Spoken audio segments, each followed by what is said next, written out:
Middle ईस्टमधील वाढत्या युद्ध परिस्थितीचा परिणाम जागतिक व्यापारावर होत असून त्याचा फटका भारतातील कृषी क्षेत्रालाही बसत आहे. विशेषतः स्ट्रेट ऑफ हॉर्मुझ या महत्त्वाच्या समुद्री मार्गाभोवती निर्माण झालेल्या तणावामुळे जहाजांची वाहतूक मंदावली आहे. भारतातून मिडल ईस्ट देशांकडे मोठ्या प्रमाणावर तांदूळ, फळे, भाज्या, मसाले आणि मांस यांसारख्या कृषी उत्पादनाची निर्यात होते. या प्रदेशात निर्माण झालेल्या अस्थिरतेमुळे अनेक जहाजांचे मार्ग बदलावे लागत आहेत किंवा माल बंदरावर अडकून पडत आहेत. त्यामुळे निर्यातदारांना मोठा आर्थिक फटका बसत आहे आणि भारतीय शेतकऱ्यांनाही त्याचे परिणाम जाणवत आहेत. चला तर जाणून घेऊया नेमकं प्रकरण काय आहे. नमस्कार, मी पायल पोटभरे सर्जनशील न्यूज मध्ये आपले स्वागत करते. भारताच्या कृषी निर्यातीमध्ये मिडल ईस्ट देशांचे महत्त्व मोठे आहे. विशेषतः गल्फ कोऑपरेशन काउन्सिल देशांमध्ये भारतीय बासमती तांदूळ, फळे आणि भाज्यांची मोठ्या प्रमाणात मागणी असते. व्यापारातील अडथळ्यांमुळे हजारो टन कृषी माल समुद्र मार्गात अडकून पडल्याच्या घटना समोर आल्या आहेत. अंदाजे 2 लाख टनाहून अधिक बासमती तांदळाच्या खेपा वाहतुकीत अडकल्या असल्याचे उद्योग संघटनांनी सांगितले आहे. त्याचप्रमाणे केळी, द्राक्षे आणि इतर नाशवंत फळांचे कंटेनरही वेळेत निर्यात होऊ शकले नाही. यामुळे निर्यातदारांना माल परत आणावा लागणे किंवा तो कमी दरात विकावा लागणे अशा परिस्थितीला सामोरे जावे लागत आहे.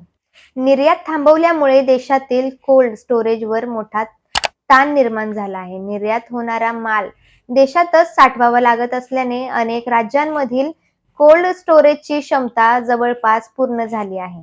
विशेषतः फळे, भाज्या आणि समुद्री उत्पादनांसारख्या नाशवंत वस्तूंचा साठा मोठ्या प्रमाणात वाढला आहे. कोल्ड स्टोरेजमुळे जागा कमी पडू लागल्याने व्यापाऱ्यांना माल लवकर विकावा लागत आहे आणि यामुळे बाजारात दर घसरण्याची स्थिती निर्माण होत आहे. परिणामी शेतकऱ्यांना त्यांच्या उत्पादनाला अपेक्षित भाव मिळत नाही.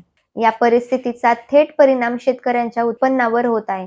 निर्यात थांबवल्यामुळे देशांतर्गत बाजारपेठा पुरवठा वाढतो आणि त्यामुळे दर कमी होतात. विशेषतः केळी, द्राक्षे, कांदा आणि इतर फळभाज्यांचे दर अनेक बाजारपेठांमध्ये घटल्याचे दिसून येत आहे. नाशवंत माल जास्त काळ साठवता येत नसल्यामुळे काही ठिकाणी उत्पादन वाया जाण्याचाही धोका निर्माण झाला आहे. निर्यातदारांकडून पैसे उशिरा मिळाल्यामुळे शेतकऱ्यांच्या रोख प्रवाहावरही परिणाम होतो. युद्धाचा परिणाम केवळ निर्यातीवरच नाही तर आयात आणि उत्पादन खर्चावरही होऊ शकतो. भारत आपल्या ऊर्जेच्या गरजांसाठी मोठ्या प्रमाणावर मिडल ईस्ट देशांवर अवलंबून आहे. विशेषतः सौदी अरेबिया, इराक आणि UAE या देशांकडून भारत मोठ्या प्रमाणावर कच्चे तेल आयात करतो. या प्रदेशात तणाव वाढल्यास तेलाच्या किमती वाढण्याची शक्यता असते. त्याचा परिणाम वाहतूक खर्च, खतांचे दर आणि शेती उत्पादन खर्चावर होऊ शकतो. निर्यातदारांनाही वाढत्या वाहतूक आणि विमा खर्चाचा सामना करावा लागत आहे. युद्धजन्य परिस्थितीमुळे जहाज कंपन्यांनी अतिरिक्त युद्ध जोखीम शुल्क आकारण्यास सुरुवात केली आहे. काही प्रकरणांमध्ये कंटेनर वाहतुकीसाठी 2 ते 4 हजार डॉलर पर्यंत अतिरिक्त शुल्क आकारले जात असल्याचे उद्योग क्षेत्रातून सांगितले जात आहे. त्यामुळे भारतीय कृषी उत्पादने जागतिक बाजारात तुलनेने महाग पडण्याची शक्यता निर्माण झाली आहे. एकूणच पाहता मिडल ईस्ट मधील युद्ध आणि समुद्री मार्गावरील तणावामुळे भारताच्या कृषी व्यापार साखळीवर मोठा परिणाम होत आहे.